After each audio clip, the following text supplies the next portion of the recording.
Hello, welcome to Creative You Knitting and Crocheting Podcast. And here's my big fat kitty that you've probably never gotten to see. Mac is a Himalayan cat. He's nice and soft, and by the looks of all his winter fur, it's going to be a cold winter. He makes little tiny noises like that. He likes to snuggle. Right now he's just purring away. Yeah, he's such an easygoing cat. He likes to sit out on the front porch, and people that take walks at certain times of the day always know that he'll come out of the bushes and say hi. Yeah, say hi to everybody. So I thought I would do a podcast before Christmas. This is a knitting and crocheting podcast out of Pennsylvania. Yes, we had a northeasterly snow, about 8 to 10 inches with sleet in between, and it drove my dog Harley crazy because he loves his walk every day, and we tried to go out, yes, and we had to turn back. The sleet was so strong on our faces, and here's Hartley. He wants to say hi too. Let me see here. Say hello to everybody. Hartley. Aw, there. Oh my goodness. I just saw an article, excuse my hands, on the web about a black lab who was at a facility for 3 years. He was a sweet dog. He had all these good characteristics, but people didn't want him because of his age. He was 7, and then he had some white hairs. He didn't get adopted until just now. He's now 10. And what a shame, right? What a shame that people don't want a dog because he's a little bit older. It's the same reason that kids sit in adoption and foster waiting, and no one takes them because they're a little bit older. So this is who we added. It was funny because the first day I got her name is Candy. She's a little tiny Shih Tzu. I saw the neighbor boys, their grandmother lives up the street, and they went home and said, guess what? Mrs. Kirby got a 14-year-old dog. And she said she wouldn't get a 14-year-old dog. Now this picture is deceiving because it makes her look a lot bigger than what she is. She's just a little thing. We weren't really crazy about the name Candy, so we've been naming her Sandy. My little grandson wanted to name her Andy, which I think is a really cute name for a little girl. And I was thinking of Cinderella because Ella sat by the ashes. She's a medium gray and a dark gray, and when she came, she was really sad. She was with her owner for 14 years. Her owner went into a nursing home, and she was at Good Old Tales for 4 days and would not eat. And I'm realizing she doesn't know what a dog dish is. I think she ate from her mistress's hand and whatever her mistress ate. So you have to kind of fool her into eating dog food. So today I took some shredded cheese, put it over her dog food, put it in the microwave and melted it a little bit. So to eat the cheese, she had to eat the food. Then of course you have Hartley, who could get jealous and why aren't you doing that for me? And she was sad. She would go off by herself and kind of whimper.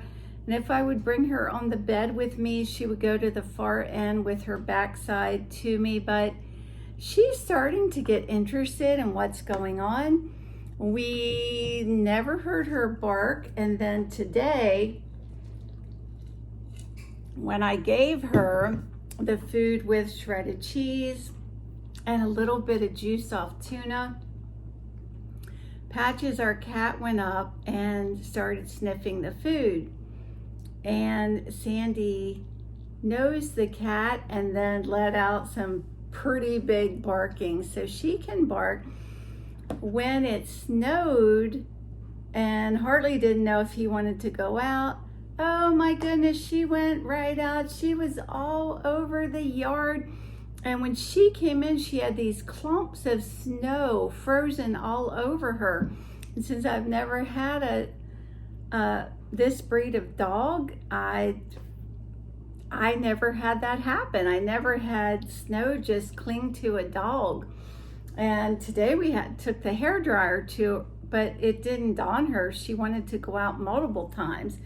Then when I took a walk last night, I had to pick her up and carry her because whenever she got near the snow, it just clung to her in clumps. And I thought I should have a little pouch, and because she definitely wants to go out, she wants to see things. So a new pet, and I thought she's a little spark plug, and I thought we could call her Sparky. But you know, in the beginning, I really wanted to take her to see her previous owner, and people are telling me not to do it. Let her get settled and then do it. So the last episode, I showed you a little hat called 16 Hearts, and mine was white with pink.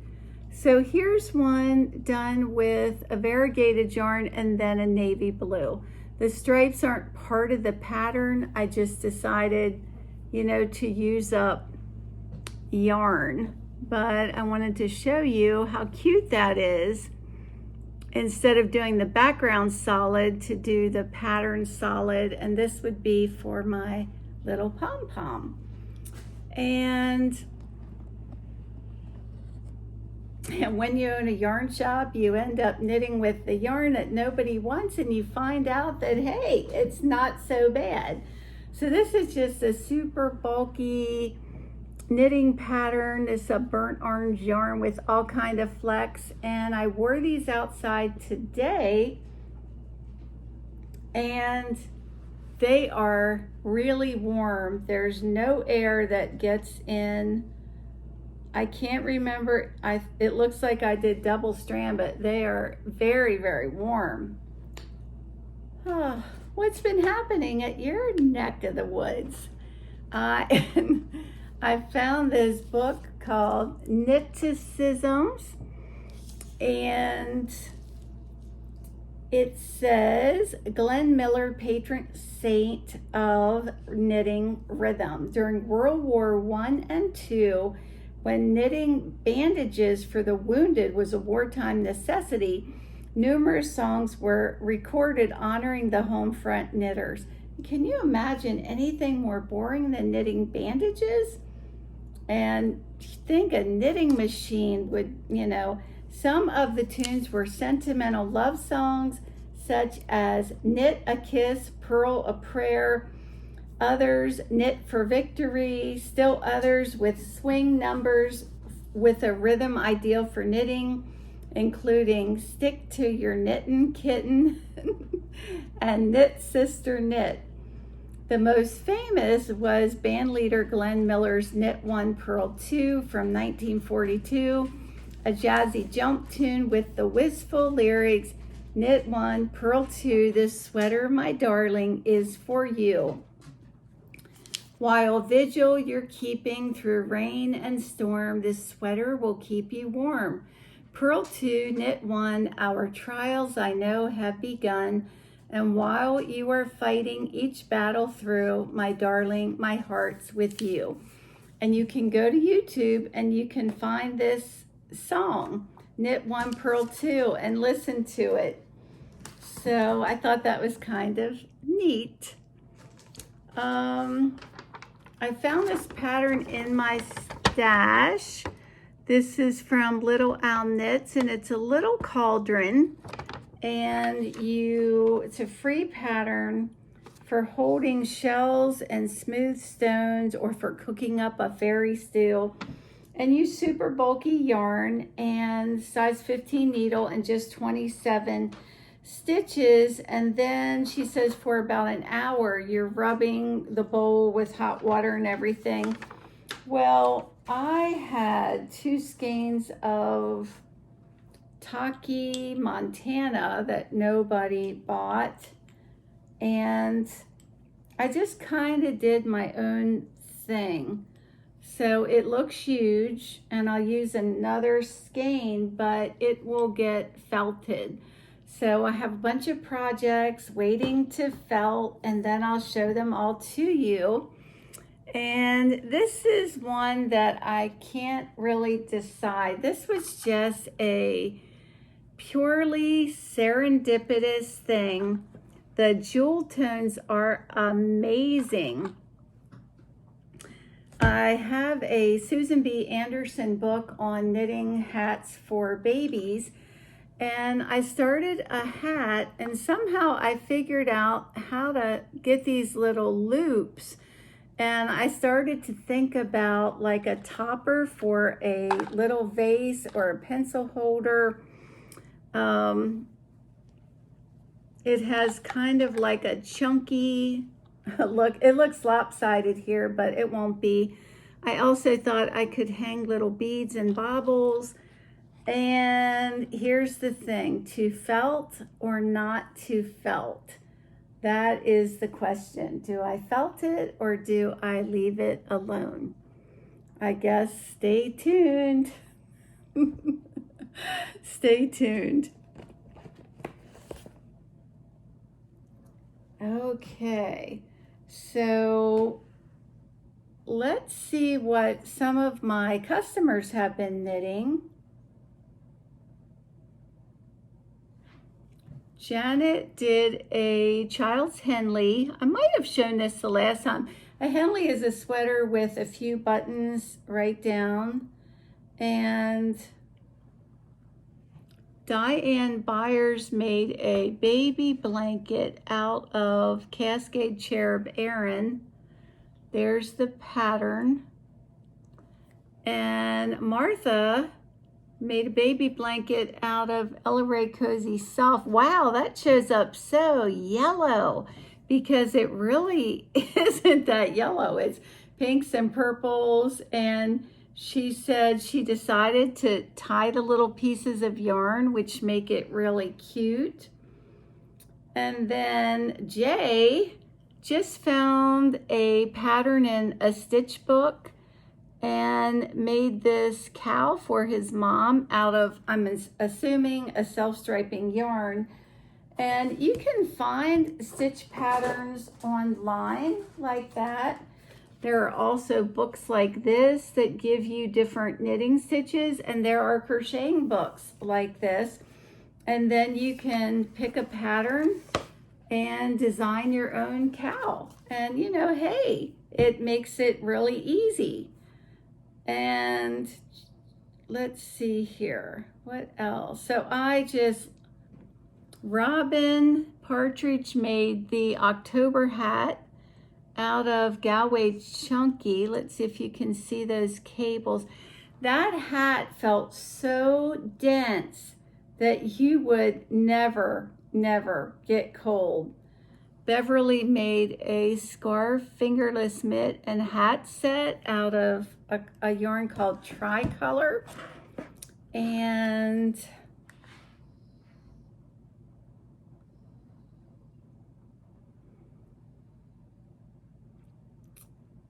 Jay also did his first pair of socks, just kind of, he said no pattern, just kind of.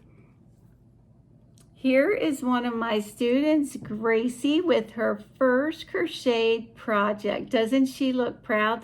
And she could not wait to get that pom-pom. It's a hat pattern.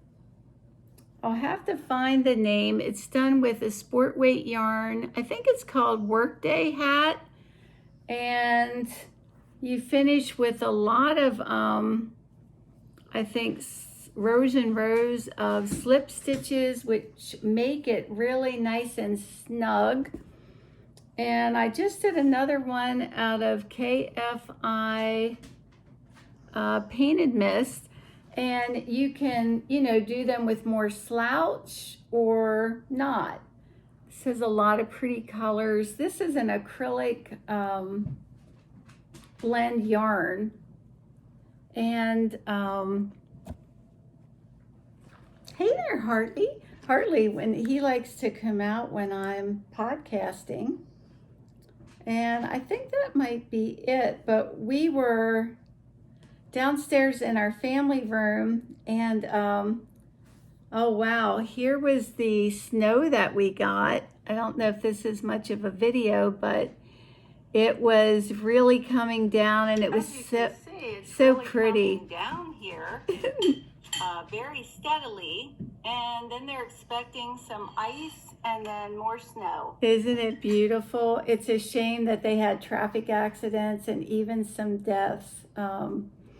But anyway, the grandkids were over last week, and we were downstairs playing darts and ping pong, and Tobin and I were getting ready to come up, and Tobin said, look, and there's Harley, who can't do steps, and he's slowly coming down.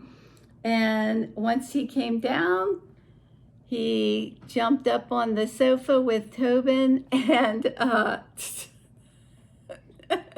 we couldn't believe it. We were all cheering him. Come on, you can do it. And getting him upstairs, that was another issue. This, I think, would make a beautiful scarf because almost every row you get different colors, but I don't have a lot of it left. I mean, rich pinks and purples. It's called Olympia. And so I just did a cowl and seamed it. You could also turn it, I guess, double it and turn it down. I loved doing this. I did it with big needle, and it's one of those situations where you discover how beautiful and amazing a yarn is too late, because they don't even have this color anymore.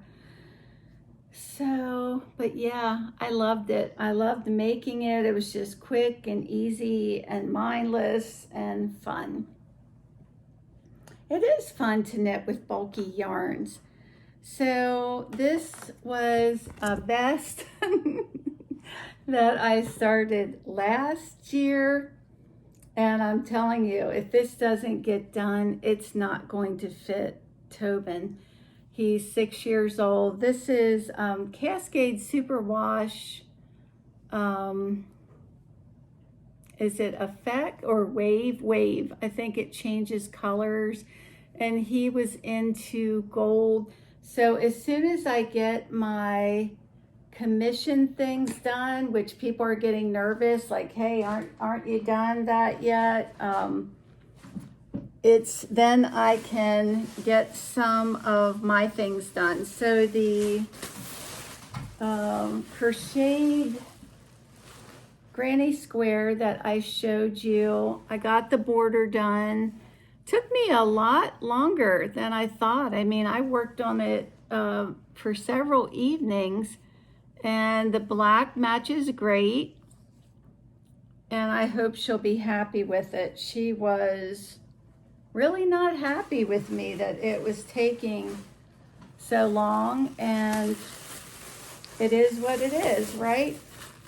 Try to do your best, and if it's not good enough, it's still your best.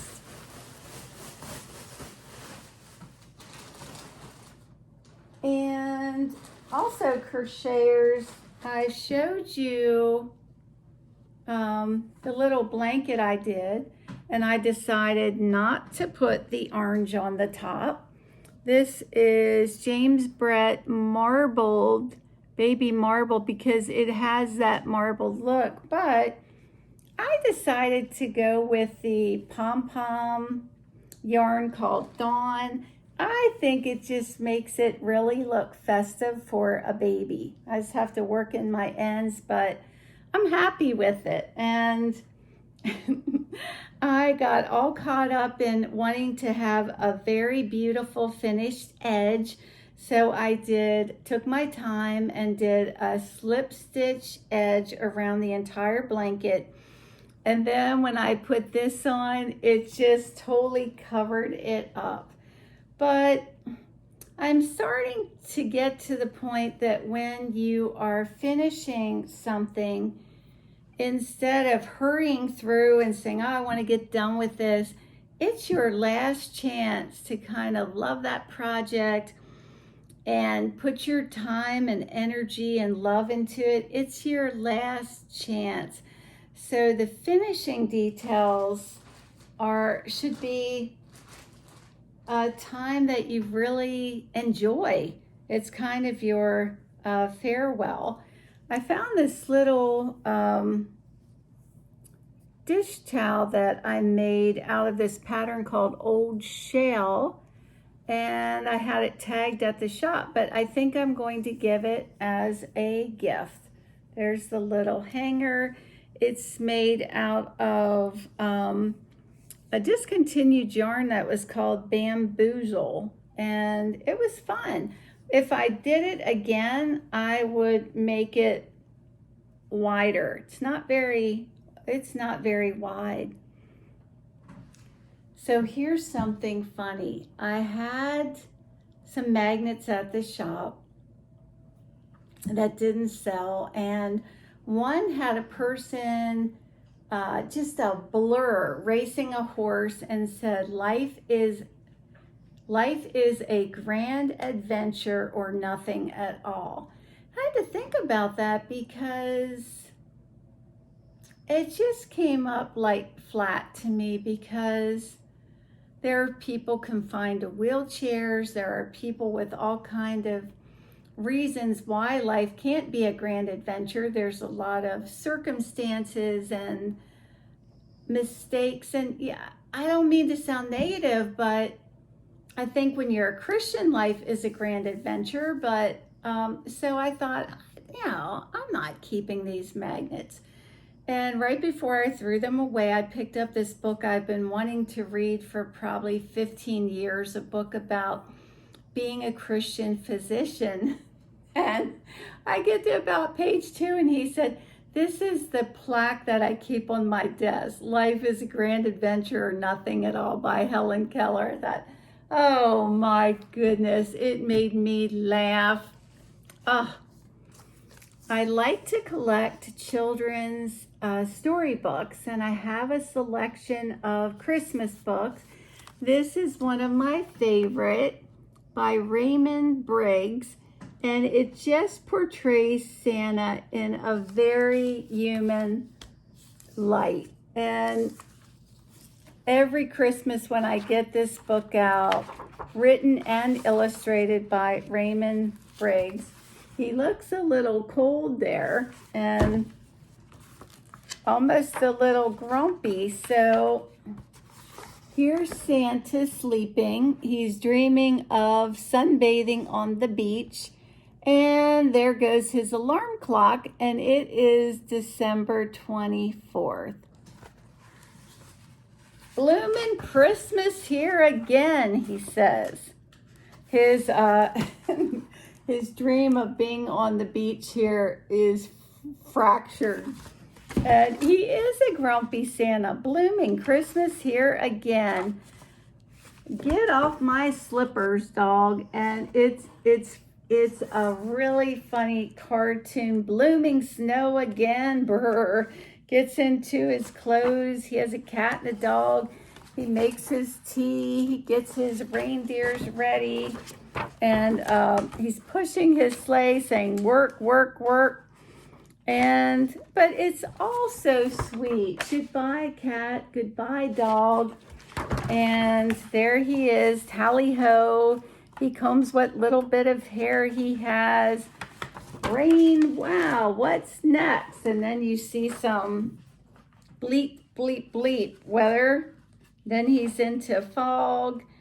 And then it shows him on the rooftops and leaving presents. Blooming soot as he comes down the chimney. And there's somebody leaves him like a cup of water or something. He says, better than nothing, I guess. And there he is eating his lunch, and the radio says, snow, ice, frost, sleet, hail, rain. And oh my golly, here's the postal man. The morning, still at it, mate. He says, nearly done, only one more now. And then when you get to the end, he kind of does everything in reverse, and he feeds his cat and his dog, and he hangs his suit up. He makes his turkey and gets everything all ready and gets a shower, and he's singing Christmas songs. It is so cute. Powder's under his arms. I just love this book.